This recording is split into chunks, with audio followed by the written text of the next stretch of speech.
여쭤보니까 이 할머니가 그런 얘기를 하시는 겁니다. 결혼하자마자요, 이 남편이 또 다른 여자를 집으로 데리고 왔대요.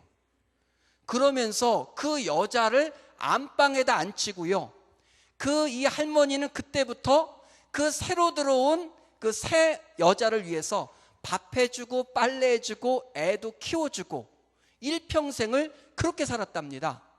그래서 제가 도저히 이해가 안 돼서 옆에 있는 분한테 물어봤어요. 할머니 같으면 어떻게 하시겠어요? 그러니까 그 할머니가 이런 얘기를 한 겁니다. 저도 똑같이 남편이 바람을 폈대요. 그래서 그 할머니는요, 안 참고 이렇게 했답니다. 그 남편의 그 직업이 그 경찰이었대요. 형사. 그러니까 그 남편의 친구를 불러다가 그 남편이 외도를 하는 그 여관에 가서 기다렸대요. 그래가지고 현장에서 그 남편을 콱 붙잡아서 화가 나니까 딱이라는 데 딱 때리고 그 남편을 콩밥을 먹도록 보내버렸대요. 이게 보통은 일반적인 일이지 않습니까? 남편이 바람을 피우는데 가만히 있을 여자가 누가 있겠습니까? 근데 이 할머니는, 처음에 말씀드린 할머니는 그런 상황에도 불구하고 일평생 참아오셨다는 거예요. 그래서 궁금해가지고, 아니 그러면 왜 그 오랜 시간 동안 그 남편을 참고 또한 그 새 아내를 받아주셨습니까? 하니까 그 할머니의 대답이 무엇냐면요, 바로 자식 때문에 참으셨대요. 그 아들, 딸이 만약 내가 이혼하게 되면, 이 바람을 피운 남편 때문에 내가 이 자녀를 포기하게 되면 그 자녀들의 일생이, 그 자녀들의 미래가 암담하기 때문에 자녀에게 꿈을 주고 자녀가 아빠 없는 자로 자라지 않도록 하기 위해서 끝까지 참으셨대요. 그런 시간이 벌써 80, 90까지 그 할머니가 되신 겁니다. 제가요, 그 이야기를 듣고 이런 생각을 해봤습니다. 참 우리 한국 우리 어머님들은 자녀를 위한 특별한 마음들이 있습니다. 모든 것을 주면서까지 자식을 성공시키고 또한 잘 키우고 싶은 마음들이 있습니다. 자, 그렇다면요, 우리가 성경에서 하나님이 원하시는, 진정으로 원하시는 자녀에게 물려줘야 할 것은 무엇이겠습니까? 오늘 우리는요, 디모데후서의 말씀을 통하여서 우리가 이 땅을 살아가면서 자녀들에게 꼭 알려줘야 할 것, 자녀들이 반드시 받아야 할 신앙의 유산을 보여주고 있습니다. 그래서 오늘 저는요, 이 본문을 가지고, 디모데후서 1장의 말씀을 가지고 세 가지를 함께 살펴보기를 원합니다. 첫 번째는요, 과연 믿음의 가문은 무엇일까? 믿음의 가문, 성경에 나와 있는 믿음의 가문은 어떤 사람들이 그 믿음을 대를 이어서 이어갈까? 그 두 가지 사례를 함께 살펴보기를 원합니다. 그리고 두 번째는요, 이 믿음의 가문을 이루게 되면 과연 하나님이 우리에게 주시는 축복이 무엇인지, 하나님의 축복에 대해서 살펴보겠습니다. 그럼 마지막으로요, 믿음의 가문을 우리가 끊임없이 세워나가기 위해서 우리가 해야 할 일, 우리에게 원하시는 하나님의 사명을 함께 살펴보기를 원합니다. 자, 첫 번째로요, 우리가 살펴볼 것은 성경에 나와 있는 믿음의 가문입니다. 오늘 특별히 우리가 읽은 본문 5절 말씀을 다시 한번 읽어보도록 하겠습니다. 자, 우리 5절을 읽겠습니다. 자, 시작. 이는 내 속에 거짓이 없는 믿음을 생각함이라. 이 믿음은 먼저 내 외조모 로이스와 내 어머니 유니게 속에 있더니 내 속에도 있는 줄을 확신하노라. 아멘. 자, 5절에 보니까요, 사도 바울이 디모데에게 이야기합니다. 디모데를 칭찬하죠. 어떻게 칭찬합니까? 내가 가지고 있는 믿음이 진실되다고 이야기합니다.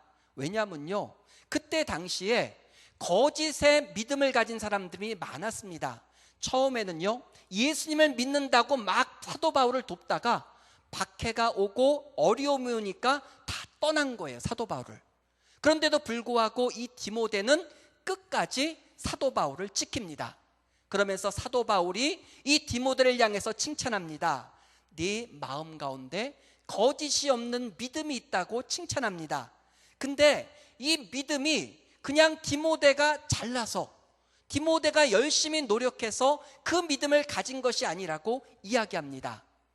누구를 통해서 믿음이 이어졌다고 말하고 있습니까? 외조모 그리고 어머니. 쉽게 이야기해서 외할머니가 어머니에게 그 믿음을 남겨주셨고, 그리고 어머니가 아들인 디모데에게 그 믿음을 이어준 겁니다. 그 결과로 인해서 디모데가 어떠한 박해와 힘든 상황에도 불구하고 진실된 믿음을 유지한 것입니다. 성경은요, 이 귀한 믿음의 가문, 믿음이 이어진 사건들을 계속해서 우리에게 알려주고 있습니다. 자, 첫 번째로요, 우리가 신약에 나온 지금까지 우리가 잊고 있었던 그 한 사람을 주목하기를 원합니다. 그 사람의 이름이 뭐냐면 시몬입니다. 시몬요, 시몬이란 이름을 우리가 들어보면 제일 먼저 생각나는 사람은 베드로입니다. 그런데 베드로 못지않게 시몬이란 이름이 유명한 사람이 있습니다. 그 사람이 누구냐면 바로 예수님이 십자가에 못 박히실 때 예수님 대신 십자가를 지고 그 길을 갔던 사람 이름이 바로 시몬이었습니다. 그래서 성경은요, 이 사람의 출신을 구레네라고 이야기합니다. 그래서 구레네 지방에서 태어나고 자랐던 이 시몬이 자기가 원하지도 않았지만 억지로 예수님의 십자가를 지고 갔다고 이야기합니다. 특별히요, 제가 이 본문을 준비하면서 마가복음에 보니까 이런 말이 나옵니다. 이 구레네 사람 시몬이 예수님의 십자가를 진 게 억지로 진 것뿐만 아니라 우연히 길을 지나가다가 그 일을 목격했다고 이야기합니다. 뭘 말씀하고 있습니까? 시몬이란 사람은요, 처음부터 예수를 믿는 사람이 아니었을 겁니다. 아니면 예수님이 전하는 그 복음에 대해서 관심이 없었습니다. 그렇기 때문에 예수님이 십자가를 지고 가는 모습을 보면서도 그냥 태연하게 있었던 겁니다. 근데 죄송합니다. 하여튼 운이 없어가지고 로마 병사에게 걸린 거예요. 그래서 억지로 십자가를 지고 예수님 대신 골고다 언덕으로 올라간 겁니다. 근데요, 성경에 보니까 이 사람의 이름에 대해서 이런 단서가 붙습니다. 뭐라고 붙냐면요, 이 구레네 사람 시몬이 마가복음에 보니까 루포의 아버지라고 말하고 있습니다. 즉 무슨 말이냐면요, 마가복음에서는 이야기합니다. 구레네 사람 시몬이 원래 유명한 사람이 아니라 그 루포라는 그 신앙의 인물의 아버지로서 성경에서 기록하고 있다는 이야기입니다. 그래서 제가요, 이 루포라는 이름이 어디 나오나 한번 찾아보니까 로마서의 맨 끝부분에 루포라는 이름이 나옵니다. 그러면서 로마서 16장에는 이런 말씀이 기록되어 있어요. 주 안에서 택하심을 입은 루포와 그 어머니에게 문안하라. 그 어머니는 곧 내 어머니니라. 자, 로마서 16장은요, 사도 바울이 그동안 자기를 위해서 희생하며 박해를 참고 있던 사람들의 이름을 적어 놓았습니다. 그러면서 그 사람들에게 고마움을 표현하고 있는데 그 중에 한 사람이 누굽니까? 바로 루포라는 사람입니다. 루포는 방금 전에 말씀드린 것처럼 억지로 예수님의 십자가를 지고 골고다 언덕으로 올라갔던 사람의 아들인 겁니다. 무엇을 말합니까? 억지로 예수님의 십자가를 지고 그 길을 갔지만 그 훗날 오래 가지 않아서 그 아들이 하나님의 교회를 세우는, 초대교회를 세우는 사도 바울을 위해서 헌신하는 하나님의 일꾼으로 성장했다는 사실인 겁니다. 그리고 놀라운 사실은 뭐냐면요, 이 루포의 어머니, 억지로 십자가를 지었던 시몬의 마누라가 사모님께서 바로 사도 바울의 어머니라고 불릴 정도로 모든 것을 포기하며 사도 바울을 위해서 헌신한 겁니다. 그러니까 사도 바울이 이야기합니다. 루포의 어머니는 바로 내 어머니가 된다고 이야기합니다. 무엇을 의미합니까? 억지로 십자가를 진 그 오늘 본문에 나오는 시몬이란 사람, 이 시몬이란 사람을 통하여서 그 아들과 그 아내가 믿음의 굳건한 가문을 이루게 되었다는 사실입니다. 저는요, 이 본문을 통해서 특별한 단어에 주목했습니다. 그것은 무엇이냐면 시몬이라는 믿음의 가문의 가장이 처음부터 하나님을 사랑하고 은혜를 입은 사람이 아니었다는 겁니다. 자기가 원하지는 않았지만 하나님의 은혜를 통하여서 이 시몬은요, 하나님의 고난에 참여를 했고 그 결과로 그 아내와 자녀가 하나님의 초대교회의 위대한 주인공으로 등장한 겁니다. 이 말씀은요, 우리 한 사람 한 사람이 지금은 미약하고 또한 문제가 있다 할지라도 하나님은 우리에게 이야기하십니다. 우리가 억지로 때에 따라서는 원하지 않는 마음을 가지고 있다 할지라도 순종하게 된다면, 또한 하나님의 일에 우리가 동참하게 된다면 우리의 가족들과 우리의 자녀들을 하나님께서 축복하신다는 이야기인 겁니다. 성경에는요, 마가복음 13장에 이런 이야기가 나옵니다. 예수님께서 천국 비유를 말씀하셨습니다. 그러면서 이런 얘기를 하십니다. 좋은 땅에 씨를 뿌리게 되면요, 100배, 60배, 30배의 결실을 맺는다고 이야기합니다. 근데 좋은 씨가요, 여러 개 있다고 해가지고 100배 열매를 맺는 게 아닙니다. 중요한 건 무엇입니까? 좋은 땅에 그 씨가 심겨져야 되는 거예요. 다시 말해서 한 사람, 아까 말씀드린 것처럼 억지로라도 하나님의 사역을 위해서 순종하는 자가 그 마음을 통해서 100배 열매를 맺을 수 있다는 이야기인 겁니다. 우리는요, 이 말씀을 통해서 숫자가 중요한 것이 아니라 하나님 앞에서 그 마음의 중심이 좋은 땅, 아름다운 밭으로 준비된 자를 하나님께서 사용하신다는 이야기입니다. 우리는요, 요즘 세대를 살아가면서 숫자와 외형적인 부분에 많은 신경을 씁니다. 그렇지만 오늘 말씀은 이야기합니다. 그 외형적인 숫자도 중요하지만 그것보다 더 중요한 것은 무엇입니까? 바로 거짓이 없는 믿음, 억지로라도 순종하는 그 믿음, 좋은 땅, 좋은 마음밭을 가지고 있는 그 사람을 통하여서 하나님의 그 가문, 믿음의 위대한 역사를 이루겠다고 하나님은 말씀하고 계십니다. 이 믿음의 가문은요, 구약에서도 굉장히 자세히 나오고 있습니다. 대표적인 사람이 누구냐면요, 라합이라는 여인이었습니다. 여호수아 2장에 보게 되면 기생 한 명이 나옵니다.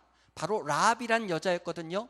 근데 이 기생 라합은 특별한 행동을 하게 되죠. 어떤 행동을 합니까? 겁도 없이 자기의 모든 친척과 자기 민족을 죽이려고 몰래 잠입한 점탐꾼을 숨겨줍니다. 그리고 그 숨겨진 것이 발견될 수도 있는데도 불구하고 거짓말을 하게 되죠. 그러면서 그 모든 일을 끝끝내 그 상황을 이어갑니다. 그러면서 이 여인이 이렇게 얘기합니다. 여호와께서 이 땅을 너희에게 주신 줄을 내가 아노라. 그러면서 이 여인이 또 이렇게 얘기합니다. 내가 믿는 하나님 여호와는 상천하지의 하나님이라고 말씀을 하시는 겁니다. 무엇을 의미합니까? 이 라합은요, 기생이었습니다. 어떻게 보면 사람들에게 주목을 받지 않는 사람이었습니다. 모든 사람이 절망해서 이제는 희망이 없구나, 이제는 우리 모두가 죽어야겠구나, 이렇게 암담하고 포기한 상황에서 포기하지 않는 여자가 기생이었습니다. 그러면서 이 기생이 이야기합니다. 기회가 왔습니다. 정탐꾼이 왔을 때 뭐라고 이야기합니까? 지금 내가 살고 있는 이 땅의 주인은 바로 너희라고 이야기합니다. 하나님께서 너희에게 이 땅을 주셨다고 이야기하면서요, 바로 그 하나님을 믿겠노라고 고백을 하는 겁니다. 놀라운 역사가 일어났습니다. 어떤 일이 일어납니까? 이 기생 라합과 그 가족만이 그 여리고의 잔인한 살육에서 살아남았던 겁니다. 근데 이게 끝이 아니었습니다. 곧 이어서 놀라운 일들이 일어납니다. 어떤 일이 일어났냐면요, 이 기생 라합으로부터 아들이 태어납니다. 그 아들이 바로 룻기서의 주인공인 보아스인 겁니다. 보아스가 누굽니까? 베들레헴이라는 하나님의 그 떡집이라는 이름을 가진 그 지역에서 유력한 자였습니다. 다시 말해서 돈도 많고요, 인품도 좋은 그런 사람이었습니다. 근데 그 보아스의 어머니가 누구였다고요? 바로 여리고 성에서 기생으로 보잘것없었던 그 여인의 아들이었다고 말하고 있는 겁니다. 근데 성경은 뭐라고 이야기합니까? 이 보아스가요, 아내를 만났는데 그 아내도 평범한 여자가 아니었습니다. 그렇죠? 어떤 여인이었습니까? 모압 여인이었습니다. 그뿐 아니라 과부였습니다. 오늘날로 말하면요, 가장 안 좋은 모든 조건을 다 가진 사람이 바로 룻이었습니다. 그럼에도 불구하고 보아스가 어떻게 합니까? 마치 어머니의 믿음을 믿은 것처럼 하나님을 바라며 모압 땅을 떠나온 룻을 아내로 맞는 겁니다. 그리고 나서 그 모든 손실을 감수하고 내가 기업 물을 자의 책임을 하겠다고 이야기를 하는 겁니다. 우리는요, 이 과정의 이야기를 통해서 믿음의 가문을 이어가시는 하나님의 섭리를 발견할 수가 있습니다. 시작은 어땠습니까? 이방 여인이었습니다. 기생이었습니다. 그렇지만 그 아들은 잘 성장을 했습니다. 그래서 그 잘 성장한 아들이 어떻게 했습니까? 좋은 가문, 아리따운 외모를 보았습니까? 아니었습니다. 오히려 아무것도 보잘것 없었지만 시어머니 나오미의 믿음과 나오미의 삶을 통해서 모든 것을 포기하고 하나님께 돌아온 그 시어머니가 믿는 믿음을 이어받은 겁니다. 그래서 결과적으로 그 가문이 어떤 가문이 됩니까? 다윗의 가문의 조상이 된 겁니다. 우리는요, 이 구약의 가문을 통해서 무엇을 발견할 수가 있습니까? 세상적으로 화려하고 세상적으로 뛰어난 것이 믿음의 가문, 하나님이 원하시는 가문이 아님을 알게 되는 겁니다. 우리 모두는요, 믿음의 가문을 이루어야 합니다. 그렇지만 오늘 말씀과 같이 디모데와 같이요, 우리의 믿음이 과연 진실된지, 그리고 우리의 부모님의 그 선한 양심을 따라 우리가 신앙의 유산을 이어가고 있는지 점검해야 됩니다. 반대로 우리가 지금 어려운 상황에 있다면 우리는 누구를 기억해야 됩니까? 바로 시몬을 기억해야 됩니다. 시몬도요, 원하지 않았습니다. 억지로 하나님의 말씀에 순종했습니다. 그 결과 그 가문이 복을 받았습니다. 그리고 또한요, 방금 전에 봤던 기생 라합은 누구였습니까?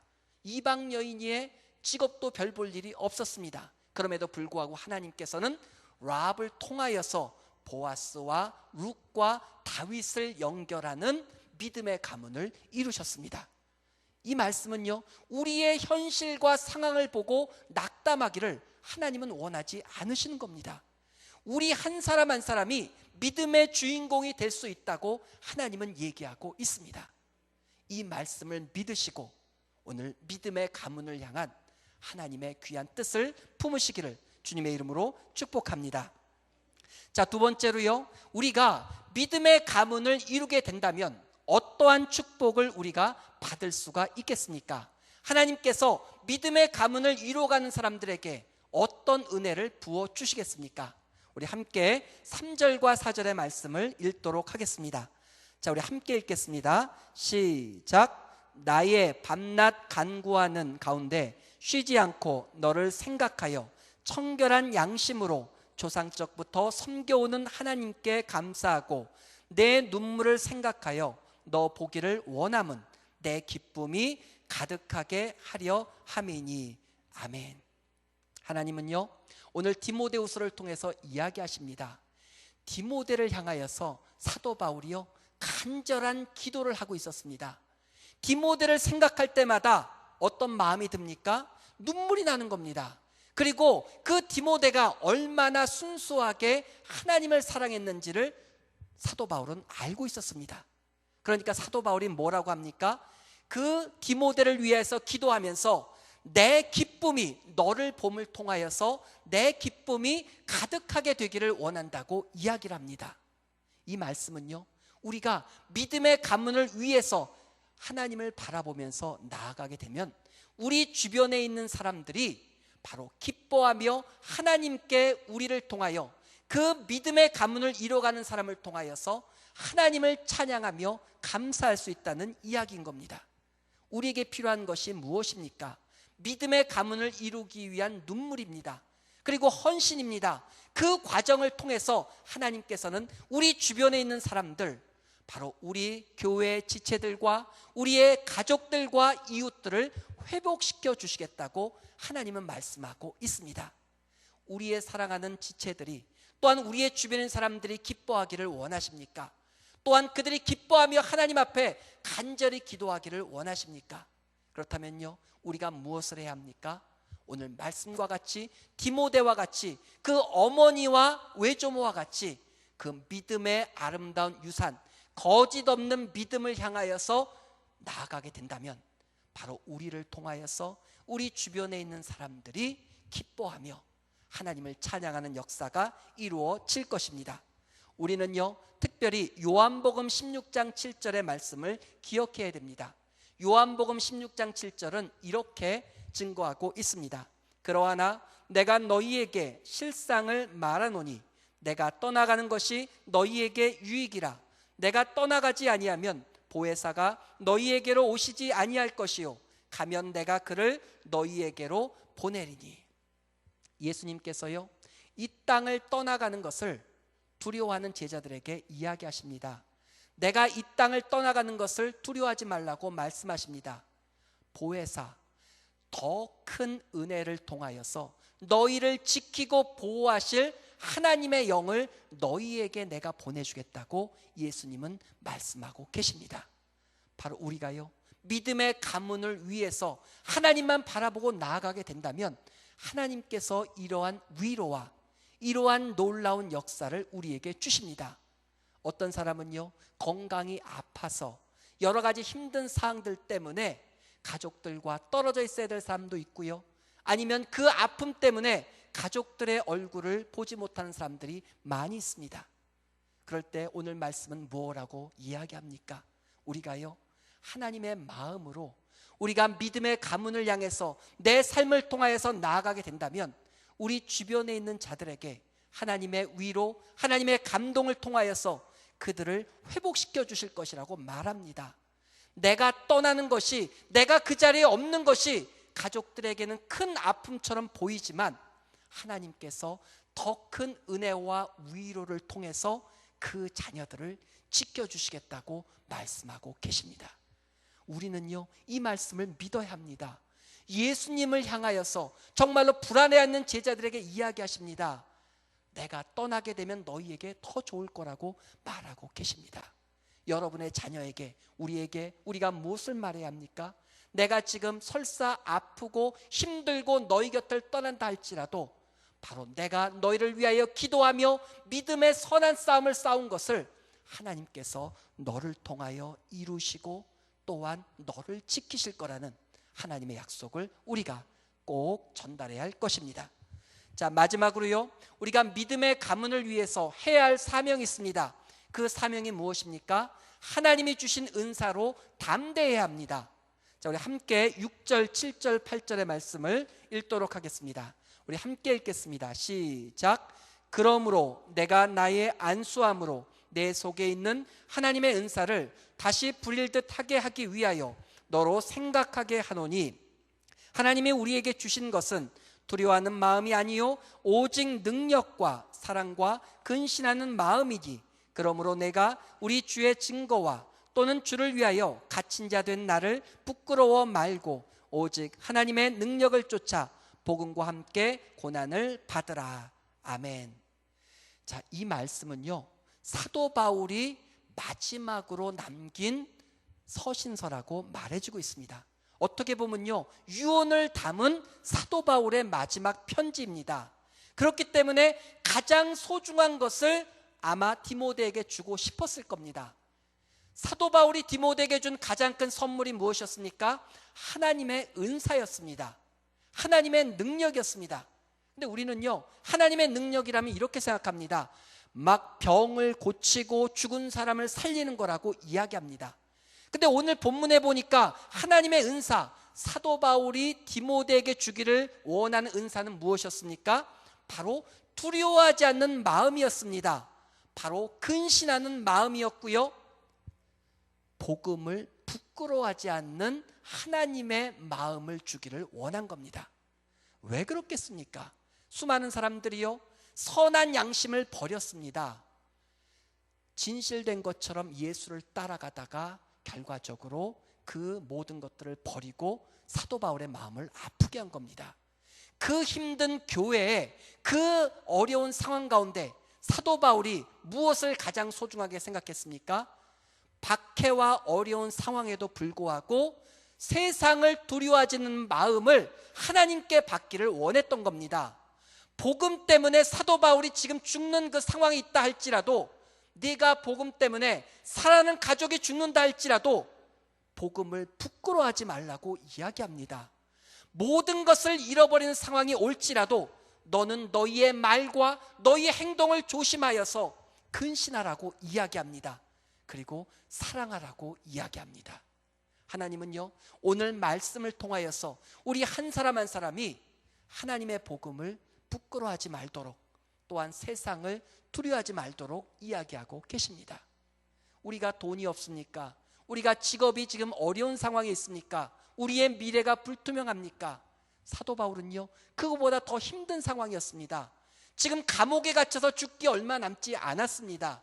그 마지막 상황에서 무엇을 마지막 남은 소망을 그 아들에게 줍니까? 바로 담대한 마음, 두려워하지 않는 마음, 복음을 부끄러워하지 않는 믿음을 주기를 원했던 겁니다. 오늘 말씀은 이야기합니다. 믿음의 가문을 세우는 것은요, 바로 우리가 이러한 담대한 마음을 가지고 하나님이 주신 기쁨과 감사를 우리 주변에 있는 지체들에게, 이웃들에게 증거하는 것입니다. 설사 내 상황이 기생과 같이, 내 마음이 원하지 않는 시몬과 같이 힘들다 할지라도 하나님께서는요, 우리가 그 길을 가기를 원하십니다. 그리고 그 길을 통하여서 하나님은 놀라운 하나님의 때를 이루실 겁니다. 이 일들을 위하여서 우리가 끝까지 믿음의 선한 싸움을 싸우시기를 주님의 이름으로 축복합니다.